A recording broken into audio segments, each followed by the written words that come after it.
we'll just go ahead and get started. So what I have here first, I wanted to let you guys know, these stats in the beginning are from NAR's website. There are a few places that you should be going often. One of them is the NAR site, and they will have, on top of like economic stats, housing stats, they'll have mortgage stats. There are so many things to know. They update it all the time. So these first few slides are from there. And I think super duper helpful. In addition to that, I don't know how many, I would say most of our market center is ACAR members. And I think all boards do this, but pay attention. I actually think ACARs came out last night and I didn't add it to them. So numbers from the month prior typically don't come out until about the 20th or so of the next month. So ACAR or whatever board you belong to is another good site. I know ACAR will even post theirs on Facebook. Same with NAR, the stats from the previous month, you're not going to have until about the end of the next month.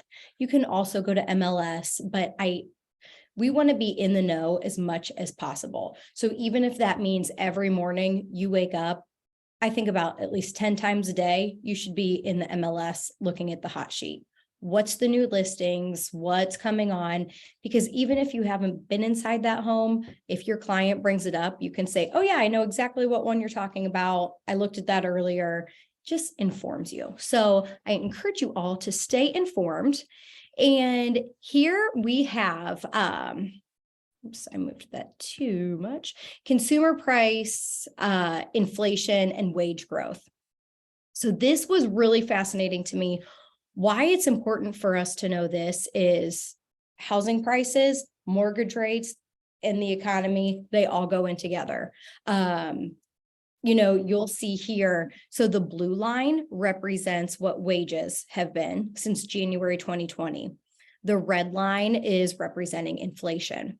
So you can see here, we had a spike in wages, and I found this fascinating. I bet you this is from the stimulus that came out around COVID, April 2020. And then you can see we had a huge drop in wages. And so I'm guessing, that stimulus was up. Typically, I would say we're right around, this line here. Inflation, we can see, where rates were so low right around 2020. We thought it was going to crash, but it was actually a boom. This is part of it. Our inflation was super, super low. Not a surprise. It has been climbing and climbing, but also with inflation being tied into mortgage rates so much, it's interesting. We're starting to see a little downturn, and it seems like rates are ever so slightly getting better. An article I had pulled from NAR as well says inflation has been coming down, so mortgage rates will also therefore come down. The latest consumer price index of 6.45% in December is in the 6th consecutive month of deceleration after peak inflation of 9.1 in June of 22. So this means for 6 months, inflation has continued to go down, which is a great sign for us. It also notes, though, and we'll see this on the next slide. Oops. Our next slide. So this is, I hope I'm not blocking anyone. There we go. This here is rent growth at highest. Rent growth is at its highest since early 1980s. This one is fascinating. So even though if you're not a property manager or you're not doing leasing and you think this doesn't apply to you, you're wrong. You have clients that might be looking at investment properties, so on and so forth. So it says rents have increased by 8.35% in December. It's the highest reading in more than 40 years. So I don't know how many of you work with investors or maybe have rentals of your own. Gary Keller would tell you, we're in this business. When you're walking into a listing, the first thing you should be thinking of is, can I buy this property? So I don't know how many on the call are dealing with rentals. So pipe in if you would like to. What I found fascinating here is you will see, so this is at a 0% increase. It stayed the same. Every year since 1980, we have been above that zero line. So even here where it looks like somebody might look at this and think, oh, rents have declined. They haven't declined. It just means rather than an 8% increase from the prior year, maybe we're at a 4% increase or a 2% increase. What fascinated me was maybe slightly in 2010 when we kind of had our big, real estate crash. It might have slightly went below zero. It doesn't appear that it did really. So what this tells me is if you are looking to purchase a rental or you have clients looking for rentals, rents don't go backwards is what this graph tells me. So if you are, typically there's a 1% rule. Like if you purchase a property at 100,000, ideally you're getting $1,000 a month in rent. Some people get scared of doing that because they think that, well, what if the rent goes down? What if so-and-so happens? What if I need to repair this and that? This graph shows you more than anything, rents aren't really going backwards. So that was pretty fascinating. And let's see here. Private sector data in recent months has been pointing to near zero rent growth in some major cities, and robust apartment construction will raise rental vacancy rates. So one thing we can pay attention to is, although they're not necessarily going to go backwards, I think we're going to stop having this increase. So we've had a huge spike here. And now it's showing that we have rental vacancies. We might start to see this level off, but I found this super fascinating. Anybody on the call have any investment properties? It's okay if you don't, just curious. Okay, so then we have consumer price inflation. Oh, nope, I did that one. Rent growth. Okay, national median home price growth. So here it's kind of similar to rent. I thought this one was pretty fascinating too, because outside of, we had our kind of crash in 2008 and it's taken some time to come back. Outside of this section here, you guys, this starts in January of 1980. Home values didn't really go backwards. You had maybe a little bit here in the 90s. Obviously, we had our big dip in the recession. Outside of that, they haven't really gone backwards. So oftentimes we're going to hear, where this graph is important, you hear your buyers say, I don't know, is it a good time to buy? Home prices are so expensive, yada, yada. If you look at this graph here, other than this big dip, and we all got through that, home prices aren't really going backwards. We have lost value here a little bit in the early 90s, but they're not really going backwards. A rule of thumb I typically will tell buyers too is, if you plan on staying in your home, say 7 to 10 years or so, it's always going to level off. You will, on average, I think we see about a 4% increase in our home every year. If you can hold out for 7 years approximately, you are going to weather that storm and have a 4% increase in your home value yearly. And then inventory of homes on the market.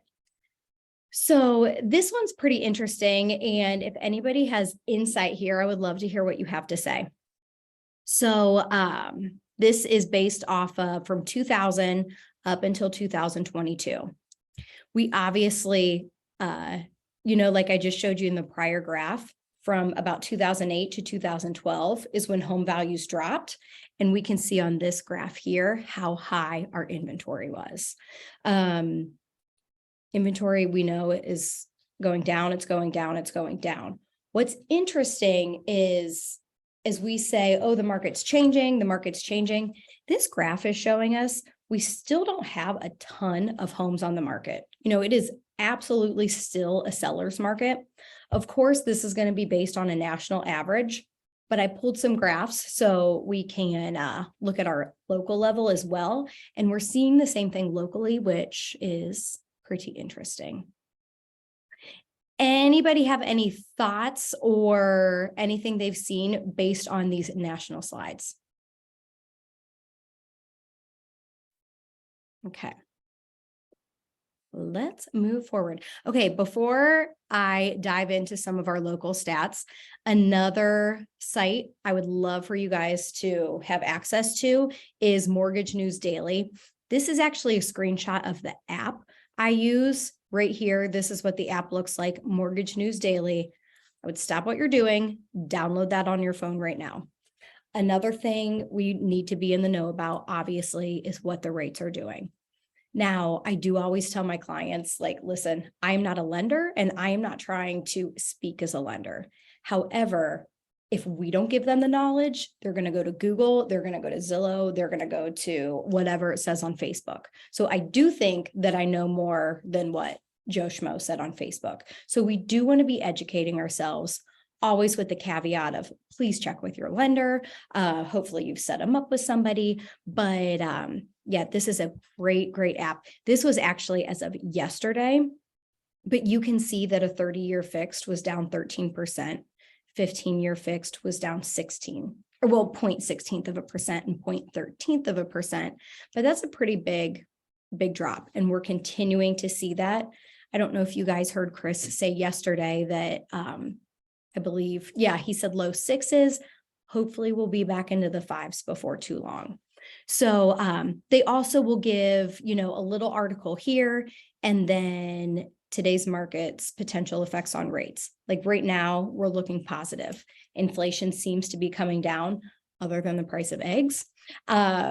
Inflation's coming down, so that is giving us positive news as far as home rates go. So I wonder, because I did download this the last time you said it. And so mine's today, most of the figures are still the same, except at the bottom where it says the positive, minimal, and negative, it says we're in the negative today. Interesting, Janice. Okay. And everything else looks pretty similar? Yeah. So I would guess here is where I wish I was a little more of a local economist. I would guess that probably has something to do with the Dow, or they're seeing little things that change on the daily, on the second. And something I've wanted to pay attention to as well with this app is I'm curious to check throughout the day if it looks the same, because I'll just look at it maybe once a day, once in the morning, something like that. I'm curious to see if, as things change throughout the day, if this here changes throughout the day. And Gara, I can't see the chat since I'm screen sharing, so feel free to. Oh yeah, I can. Ken says Janice is on Thursday screen as Wednesday. Right. So she's on Wednesday's screen, but I thought it was interesting that everything else stayed the same from Wednesday to Thursday, except for the negative Down here potential effect. Yeah. Like everything else says the same, maybe off by a little point, but the 30-year fix, like those numbers up top are the same. Okay. The Thursday's rate trend changed a little bit from 100.59 to 100.44.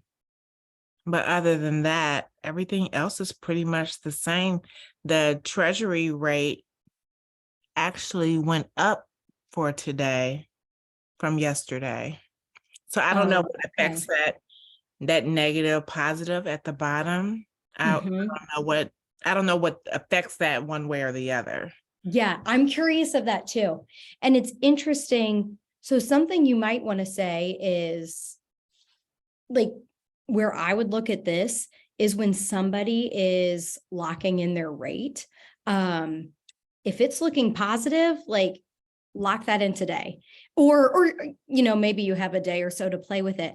If it's looking negative, like if that bar's changed, because even if rates continue to come down, we can have random days that they're high. So something to pay attention to. And I'd even talk to your lenders about this and see what they say. Right. I had something interesting not too long ago with a buyer, maybe late November, mid or so November, and rates were the absolute highest that they had been in mid-November. And her lender actually said, I usually don't do this, and I typically don't gamble with lending, but it appears, and I don't know if it was something based off of this, if you want to wait like a couple days, rates look like they're going to improve. So she waited to lock in her rate, and it actually ended up being a huge difference in her monthly payment. So just being privy, like, we don't need to be an expert on this, and that's what the lender's for. Just like I don't want a lender telling them how to write an offer either, like that's our expertise, but definitely be familiar, pay attention to it. Thanks for sharing that, Janice. And it just changed again while I was sitting here. My whole No screen. way. So that answers our question. What's it say now? Well, it's still saying it moved over slightly a little bit. It wasn't all the way in the negative, so it's getting closer to minimum. It just really just like my screen flashed and it changed. That is so interesting. That actually makes me like it better, that it's more Yeah, it's more reactive, like it's real time. So yeah. Very much real time. Mhm. Interesting. Okay. So yes, be aware there. I am going to get in. Why is this going backwards? I wanted to get into some local stats. So what I did with these here, and I don't know if you guys can see up here, okay, but I've broken it down to Cuyahoga County, Summit County, and then I pulled like an even more hyper local area to like right around our office. Solon, Aurora, Twinsburg, Moreland Hills, and Chagrin. So based on this, these are things that I would I pulled this from Trend Graphics. Somebody actually asked me recently if we had a Trend Graphics account that they could access. And I do believe I'm getting that information, because Trend Graphics is a great tool for you guys to use if you're going into a listing presentation, or even if you're meeting buyers. You can pull a town, you can pull a county, a community, whatever you want. And I've even used it with people. We'll get to a slide here soon that I'll say, okay, well, in green, based off of this, home buyers have been paying on average 105% of purchase price. So know that going into this, if your budget is 300,000 and 5% over that is whatever, I can't do the math, we're going to want to be looking at homes that are priced at X. So whether you're with a buyer or seller, these are super interesting. So we have Cuyahoga first, that's right here. The light green represents for sales. The dark green represents solds. This line is how many are pending. So you can see number of homes here. The reason I will always pull Cuyahoga, because look at the difference, even between Cuyahoga and Summit, number of homes sold, it's almost double. It's actually over double. So Cuyahoga is always a good rule of thumb, but I know we sell all over. As far as Cuyahoga goes, our year over year change is down 10% on for sales. So homes that are listed, we have 10% less being listed right now as we did a year ago. So what that means is, we talked about this a little bit at the meeting yesterday. That still doesn't show me we're moving more towards a buyer's market. If less homes are being put for sale, that's absolutely still sellers. Now, we do see a difference, especially in Cuyahoga. You can see how many are for sale and then how many have sold. As this gap grows, that's going to change things. Summit County is pretty similar. They actually say December property sales were down by 27% in Summit County, and we had only 10% in Cuyahoga. So we have a bigger price drop, it seems, in Summit. And then current inventory, this is month over month, and Summit County is actually current inventory. That might be pulling January. Current inventory is actually starting to climb slightly. Our pendings and under contracts, as you can see here, has gone down. Judging by these graphs that we're going to see right around our office, you guys, one, I was amazed how much higher price points are from this area to all of Cuyahoga. But inventory is a lot tighter right around our office. Like, I don't often see for sale sold these looking even. I can't believe how close they are to even. So, yeah, found that interesting. As you guys are out and about showing houses, are you seeing in these areas, it seems like there's more on the market, less on the market? I know we said yesterday that we're still running into multiple offers.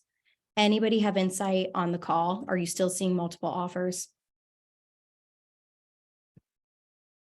I haven't, but I know others have. And I Mhm. think it's just, I think it's house specific and I think it's location specific. So it's going to depend on the location and the house and the condition of the house to whether or not you're going to get the multiple offers. I haven't Yes. run into it recently, but I know a few in our office have. Yes, I agree with that. I think location, and I would also say the two other big factors seem to be price and condition. Mhm. If a house is in good shape, I would still, I mean, it seems that, they're still getting good traffic. Of course, if it's in good shape and priced outrageously high, not necessarily, but yeah, it's interesting to see what is going to happen there. Moving on to, we have our solds for sale, and this is like average price point. So based off of, and this fun fact too, look at the difference between Solon, Twinsburg, Aurora, this area, and Cuyahoga. This is the exact reason why you don't want to pull a county as a whole when you're meeting with new buyers or sellers. When we go hyper local, looking at the difference, at one point, what was that? In the beginning of 22, it looks like average price point was 819,000, where in beginning of 22 for Cuyahoga as a whole, we were at 311. And then Summit, 310. I would say typically it seems the further south you're going, the lower the average price point is. I don't know if you guys are seeing that as well. But yeah, so we will start with Summit County here. So it looks like Summit County prices, the average sold price is depreciating, obviously, but not by that much. It says by 2.9%. And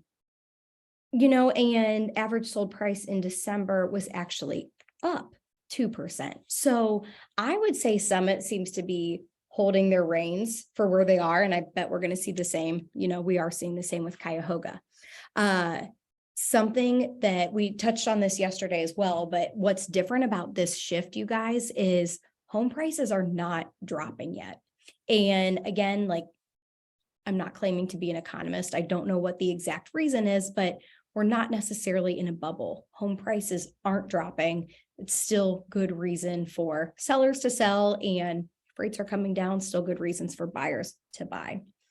In the Solon, Twinsburg, Aurora, our hyper local area here, these were all up, actually, was astonishing. So the average for sale price has appreciated. In December, it is up 10% from December of 21. So in this past year, home prices have continued to climb 10%. That's for sale prices. Sold prices, however, have climbed almost 17%, 16.9 still over the course of 22. And then the median sold price up 24%. Now, they do some month over month as well. And it looks like these are all starting to slow because month over month was only up 0.4%. So I think we're going to start to see a plateau before we would necessarily see something drop. Similarly, in Cuyahoga, we have the average price for active listings is up 5%, but then the average sold price is only up 1% year over year. And that ranged through pretty much the whole year. So yeah, still seeing high prices, but we're also, something else I noticed too, I don't know if you guys see this, but as these sold, the for sale prices high, when they're higher, like over here, where's the 819,000 is the average price point, less are selling. So I found that interesting. Typically when this is higher, the average price point, how many we are actually selling is that gap is wider. And okay, so here we're looking at the percentage of that list price to sale price. This is a really, really good graph to have for buyers or for sellers. The orange represents the average days on market. That green line here represents the average sale price, the average list price to what it actually sold at. So Cuyahoga, we've definitely gone down a little bit in the summer months. We were seeing 103% of list price is what they were actually selling at. We're down to 98%. But again, what's interesting, as it's coming down, more houses are selling too, or I'm sorry, like the average days on market is growing. So this I thought was a little fluky for Cuyahoga and for our hyper local area here. Last January, they seemed to both have some higher days on market. But let me see what my graph says about this. Yes, so we have year over year locally, it looks like our average days on market are up about 15%. And in Cuyahoga, similarly, average days on market up about 12%. And it looks like that is what we're seeing across the board there. Question, as you guys are working with sellers, are you preparing your sellers to expect a longer time on the market? What's that conversation look like? Are your sellers still thinking things are going to sell immediately?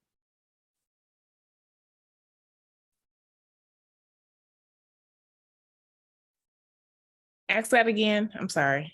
No, that's okay. So as the days on market are climbing, are your sellers expecting that their house is still going to sell in the first weekend or in the first hour? Or do you think who you're working with is more prepared that it's going to sit a little longer? More prepared. Mhm. We have those conversations up front that, the market has changed. It is not what it looked like last year. Your home may sell quickly or it may not, but just be patient. It's going to sell eventually. It just may not happen as quick as it did last year. Mhm. For sure. And based off of, price points that we were talking earlier about, it seems like Summit was the lowest price point and also the least amount of days on market. So we can see here too, our price point right around the office is a lot higher. Those days on market are climbing as well. So you kind of need to prepare them for at, maybe say 500 and above, we're going to be looking at a different market, at more the average price point of, I think Cuyahoga's was 300,000 around there or less, those are moving quicker, but yeah, we're definitely seeing homes sit longer and great conversation to have. Mhm. Lastly, with the local stats. So we talked about months of inventory yesterday. Our month over month locally, so on closed sales, the closed sales of 1.4 increased 100% compared to last year. So right here locally, the reason they're saying 100%, we've technically went from like 0.7 up to 1.4. So homes are sitting longer, but as we know, 1.4 is still very, very, very much a seller's market. I found interesting in Cuyahoga, it looks like, inventory is starting to come down. There's less of it. Yet right around here, that looks like it's climbing, and Summit, it's leveling off. So like we said yesterday, anything below 6 months is still considered, like at 6 months, you're at a neutral market. It's not necessarily buyers or sellers. Below that, 5 months or less, we are absolutely still in a seller's market. 6 months or more, we're definitely looking at a buyer's market. So yes, in comparison to a year ago, does it seem different? Does it seem like it's more a buyer's market? Buyers have maybe a little more control. They might be able to ask for repairs. They might, be able to have a little more say in the deal and not just have to do everything the seller says, but we're still absolutely in a seller's market. So yes, these are good items to have for your sellers again. And I also wanted to, before we finish up here, again, this is all about being in the know. What do you need to be privy to for your buyers and sellers? So this was actually an article they had on the National Association of Realtors website that was just came out maybe like last week or so. And they did 5 improvement trends to watch out for. So if you have buyers and you see some of these items in the home, awesome. They might be paying a little more because this is what people are looking for. Or if you have sellers that, want to do XYZ to the home before they list it, I always tell people, please have me come out, because you might be spending money on things that aren't necessarily going to add value to your home. So what people are looking out for right now, number 1 is Airbnb friendly spaces. We are seeing a big trend towards consumers, especially younger first-time home buyers, creating a second rentable space in their home. These projects may include creating a second lavish owner suite, sometimes with its own separate entrance. So I see that more and more. I'm also seeing young people purchasing duplexes and multifamily homes like I've never seen before. This is definitely a trend right now. I will say this, I think that in different states, rules for Airbnbs are changing constantly. I think they are, at a statewide level. I know California's changed a lot of things because people were getting gouged. So if you do have a buyer that is interested in purchasing an Airbnb, maybe send them, you can look up stuff on NAR's website, look into it, be privy, because those rules can constantly be changing. But I'd absolutely say that is a common thing that buyers are looking at right now. Number 2, this one actually of all really surprised me. And the more I read about it, the more I understood. So number 2 was composite decks. It says with the price of wood tripling during the pandemic, composite decks went from being more expensive to now less expensive than traditional wood decks. The price of plywood has come down since the pandemic, but we have not had a single request for a new wood deck since 2020. This is one certain contractor, but that was really astonishing to me. And I would also say this too, it's not something you technically think about a ton, but buyers do love a composite deck when they see it. You don't have to worry about the paint. You don't have to worry about holding up. It holds up forever. Have you guys, out of curiosity, seen many people talk about decks? I was surprised to see that. And it's okay if you haven't. I have. You have?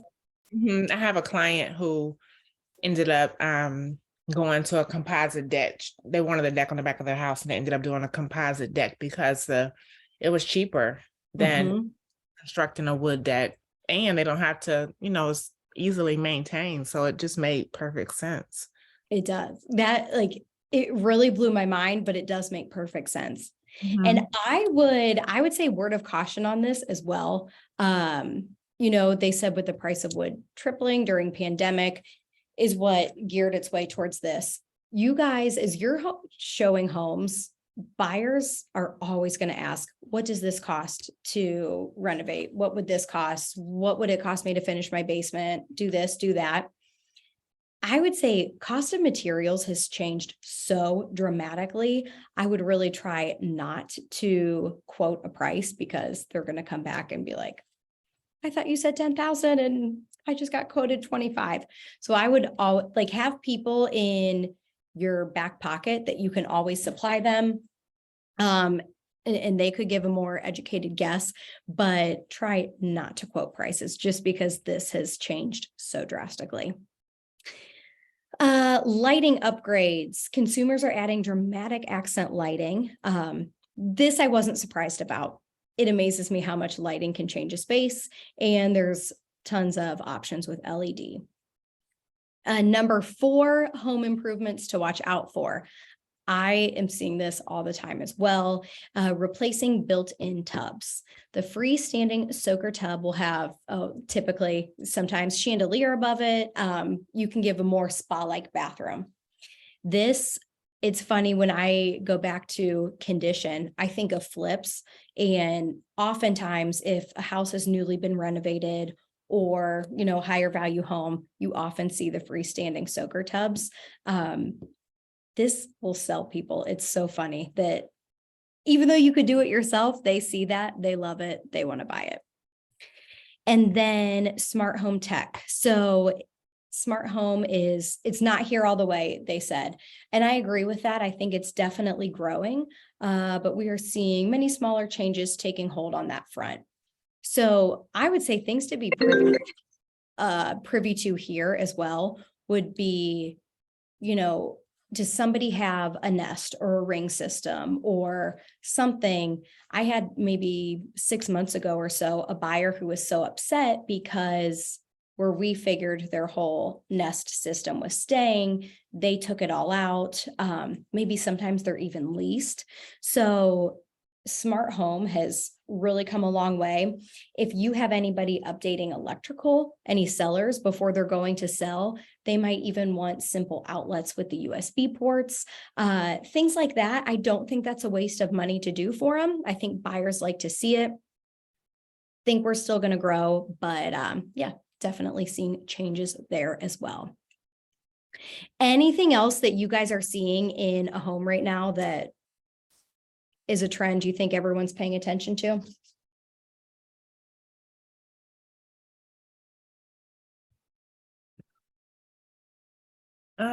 Besides the decks, I think flooring is a trend, gray flooring everywhere. Mhm. Just different styles for kitchen, like for a while, everybody wanted white cabinets in the kitchen. So that's definitely, and it changes because now I don't think white is the color. I think it's back to being I agree. Like pops of color for sure. yeah, pops of color now. It's like, you want a blue cabinet, whatever. So, Mhm. that definitely keeps changing. I agree, Janice. And bringing up floors, I was thinking that with even just similarly composite decks being less inexpensive than a wood deck, we're going to see that with floor too. They have some amazing Pergo, LifeProof, all of those floors that are more of a composite material, not necessarily real wood that used to be crazy expensive. I think the cost of them has came down as well. Yeah, So it's going to be interesting to see where that goes this year. It sure is. So yeah, things to pay attention to with your clients if they're looking to do any updates.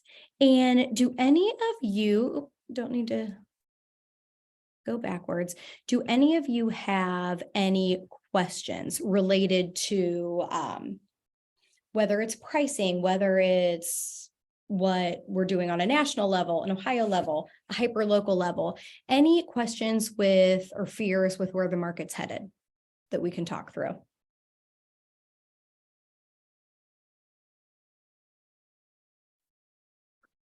I don't know. Ken, I don't know if Ken has any, but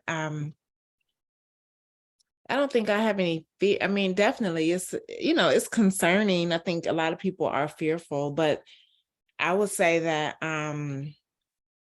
it's all about perception and Mhm. how you how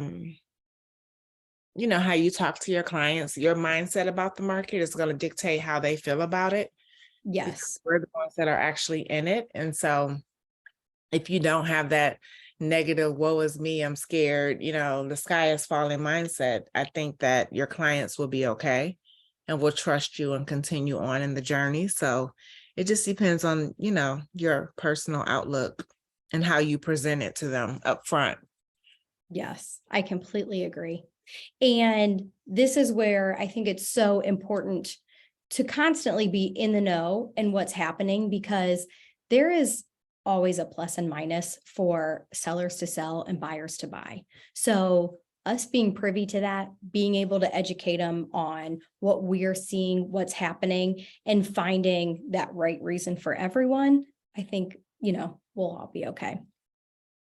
Yeah, and I say especially for buyers, like right now, we're seeing seller concessions and we haven't seen that in 2 years. Mhm. That one truly amazes me. Yeah. Mhm. Yeah, we're seeing that. We're seeing, you don't have to offer asking, you can come in a little lower, like all of that. Mhm. And so that's great for a buyer. Now, if you have the listing side, it may not be, but then that comes into pricing comes into consideration too, because if it's priced right, you might get what you ask for. But if you're Mhm. not, you're pricing like the market we had last year or the year before, it's not the same market. So people are going to come in lower. Absolutely. And that's another thing I would say, preparing your sellers. I used to typically pull comps for the past 6 months or 3 months. Right now, we really need to educate them on, okay, this was last month. Things are moving so quickly.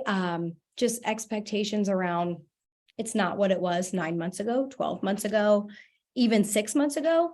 This is what we're seeing. And as long as we're setting the expectations and you tell them up front, I think we'll all be in a good shape. Right. Mhm. Perfect. Well, anybody else have any questions? I'll stop my share here, see if I can see the chat. And, oh, okay, that was just from earlier. Yeah, well, I thank you guys for popping on. If there is any other question you think of, we're probably going to do an industry update about once a month. I might end up eventually moving it to the last Thursday of the month, just so we can get, if we add one more week, we can get a few more ACAR stats and NAR stats. So yes, we might end up moving it by a week, but let me know if you guys think of anything, and I appreciate you all being on. And thank you, Ken, for the message. Appreciate you being here. Thanks. James is doing one next week. I think it's next week with the NAR president is coming to our little mastermind or whatever. So I'm curious to see what he says from a national level, like Yes, what he predicts for the year, because it's kind of like his prediction for 2023. that's So awesome. I'll let you know if it's, any Yes. mind blowing. Yeah, keep us updated. And if you guys, like I said before, I think I might try and find if there's a Trend Graphics login for like our whole market center to use. If not, in the meantime, if there's anything you would ever want as you're going into a listing presentation or working with a buyer that might show, if there's a certain house you think is going to go over and you want to prepare your buyer, there's data around that we can prepare them. So you can send me the area, I'll pull something off Trend Graphics and send it over to you. Okay, good. I know they had gave us the login maybe a year ago or two. I don't even know anymore. All Okay. the fast, but then someone said that Trend Graphics was going away or something. I don't know. It was I don't know if that was Trend Graphics or it was something else. Yeah, I think the region at one point was shifting us to Broker Metrics. That's it. Yes. Yes, but I don't believe that that's what's happening. And I really like the stats with Trend Graphics. So I'm sure it'll be here to stay. So if you guys need it, you let me know. Perfect. Awesome. Well, thank you guys so much for being on, and hopefully I will see you next Thursday. All right. Thank All you. right. Have a good day. Happy Thursday. And the sun's coming out now. Go sell a house.